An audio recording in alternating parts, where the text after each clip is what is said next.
안녕하십니까, 장성철입니다. 현재 바른미래당 제주도당위원장 직무대행 맡고 있습니다. 2016년 20대 총선 제주시 갑 선거 후에 국민의당 후보로 출마했었습니다.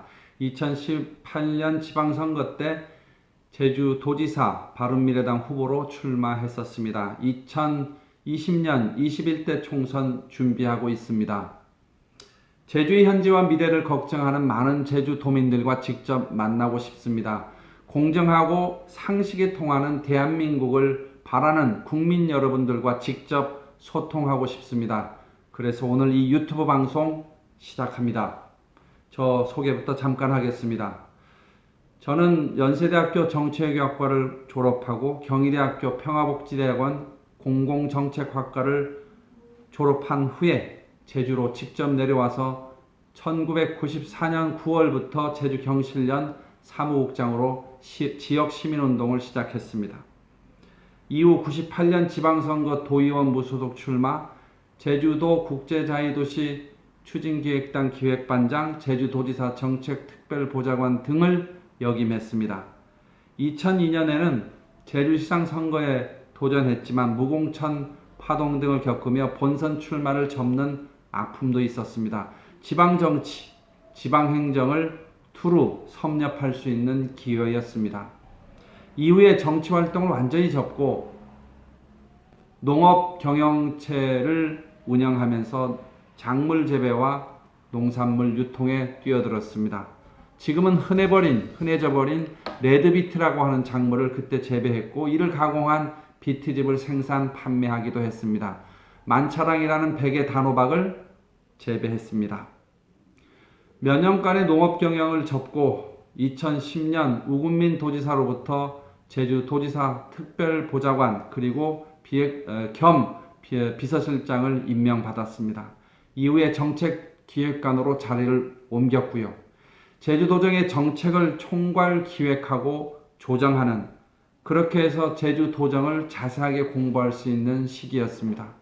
중앙정부의 제주에 대한 풍력발전 지원이 무산될 위기에 처했을 때 제주 풍력 서비스 산업이라고 하는 타이틀로 중앙정부의 지원 결정을 이끌어냈던 기억이 새롭습니다. 민군 복합형 관광미항과 관련된 갈등 조정을 하면서 국방부 고위 관료들을 제주도청에 모셔놓고 청문회를 했던 기억도 새록새록 납니다. 새로운 정책은 어떻게 기획이 가능한가? 그 정책은 어떻게 하면 수립될 수 있는가? 그리고 그 역동성은 어디서 오는가? 가변성은 어디에서 최대가 되고 줄어드는가? 정책이 변화라고 하는 관점에서 보면 최고의 경험을 할 수 있었습니다. 2012년 11월 농업회사법인을 창업해서 감귤 건조 생산 판매, 즉 식품 제조업에 뛰어들었습니다. 획기적인 건조 기술로 제품 경쟁력을 인정받았습니다. 제가 도청의 고위직 공무원 출신이라는 이유로 도청의 보조금 지원을 어마어마하게 받았을 거라고 하는 그런 이야기를 여러 번 들었는데요. 한 푼 받은 적 없습니다. 청정원의 협력사가 돼서 제품을 만들어서 납품도 했습니다. 엔젤리너스 커피숍에 스낵을 만들어서 납품도 해봤습니다. 중소기업의 입장, 어려움 이런 것들을 몸으로 체험할 수 있는 시기였습니다. 2016년 총선의 즈음에서 국민의당이 창당되고 총선 출마 기회가 저한테 왔을 때 고민을 여러 번 했습니다. 사실 몸살을 했습니다. 사업을 계속 해갈 것인가 아니면 정치의 길을 청년기에 품었던 정치의 길을 다시 갈 것인가 그러다가 정치의 길을 선택했습니다. 총선에 출마한 거지요. 당연히 총선 이후에는 농업 경영체의 주식을 정리하고 완전히 경영을 접었습니다. 국민의당 총선 출마 이후 너무나 많은 일들이 일어났습니다.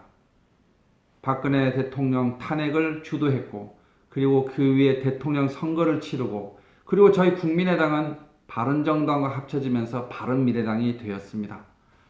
지방선거를 거치면서 전국의 광역의원 바른미래당 소속 5명이었을 때 지역구 의원 1명과 비례대표원 1명을 확보해서 2명의 도의원을 건져내는 우리 당내에서는 나름대로 성과를 낸 그런 경험도 해봤습니다.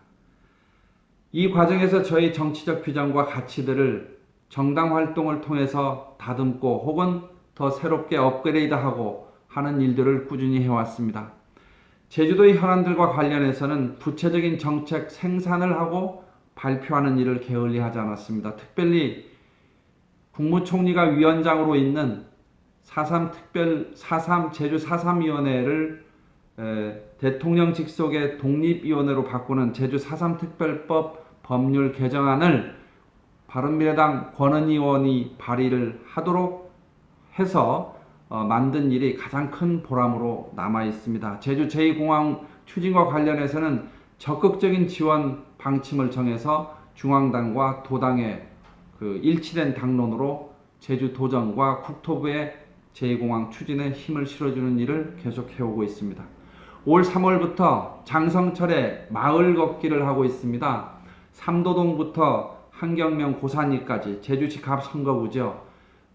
마을을 경로당과 마을회관 그리고 리사무소 사이를 다 걸어서 다니면서 지역을 익히고 사람을 만나고 또 지역 주민들의 삶의 현장을 체험하는 그런 일을 해오고 있습니다.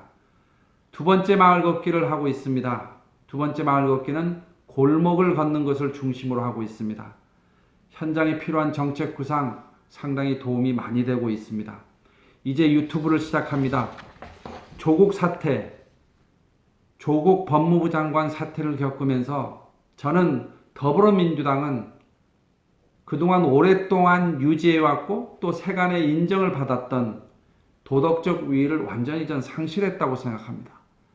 저도 더불어민주당이 불공정한 기득권 세력의 모습을 갖고는 있지만 그래도 우리 사회의 개혁의 아젠다를 늘 꾸준히 제시해 오면서 가졌던 그런 도덕적 우위가 있었다고 생각을 했는데 이번 조국 사태를 겪으면서 더불어민주당 더 이상 도덕성과 공정을 이야기할 수 없는 그런 지경에 이르렀다고 생각합니다. 오죽하면 유시민이가 진영 논리가 뭐가 나쁘냐 이렇게까지 하겠습니까? 이제 한국 사회가 새로운 길을 모색해야 될 때가 왔습니다. 모색해야 합니다. 한국 사회가 새로운 질서를 만들어내지 않으면 앞으로 나갈 수 없는 상황에 와버렸습니다. 더불어민주당이 불공정한 기득권 정치 패거리 세력이 되어버린 현재 이 시점에서 새로운 질서를 만드는 일은 누군가는 해야 될 일이라고 생각합니다. 이 시기에 그런 관점에서 이 시기에 무엇이 최고의 개혁인가? 무엇이 최우선적인 과제인가? 깊게 고민해야 될 상황이라고 생각합니다. 저 장성철 TV를 통해서 매력 있는 정치적 견해 제시해보고자 합니다. 여러분의 의견 듣고 싶습니다. 최적의 정책의 분석 그리고 그 분석을 통해서 최적의 대안 전해드리기 위해서 혼신의 노력을 기울이겠습니다. 우선은 제주 이슈 그리고 정치 정책 이슈 이렇게 나눠서 해보려고 합니다. 많은 시청 바랍니다. 구독 꼭 눌러주실 것을 부탁드립니다.